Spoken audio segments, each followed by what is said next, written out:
এই বছর ঢুকলে কি করে তুমি? সোহা স্যার, আপনি কখন এসেছেন?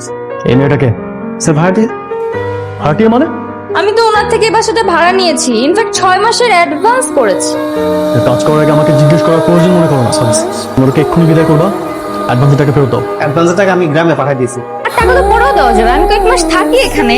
আমার জবটা পাশের বিল্ডিং এ হয়েছে, এখন আমি এই মুহূর্তে এই বাসাটা ছাড়তে পারবো না। সোহাগ, তুমি ওনাকে এক্ষুনি বিদায় করবে। আমি এই পাশে হসপিটাল জয়েন করেছি, আমরা কি একসাথে থাকবো? আমার তো কোনো সমস্যা নেই, আপনার যদি সমস্যা থাকে আপনি চলে যান। আমি আমার বাড়ি ছেড়ে চলে যাবো, ওনাকে তুমি বিদায় করো। এর মধ্যে বাসা খুঁজবা। কোনো সমস্যা নেই, আমি ব্যাপারটা দেখতেছি। আপনি তো আমার দেখলে হবে। জি, আপনার আমি দেখবো। কোনো চিন্তাই করবেন না, আমি আজকের ভিতরে আপনার একটা বাসা খোঁজার ব্যবস্থা করবো। বাসা আপনি খুঁজবেন, জি। কিন্তু আপনি বাসা পাবেন না। বাসায় সমস্যা হয়েছিল তো। একদম ঠিক।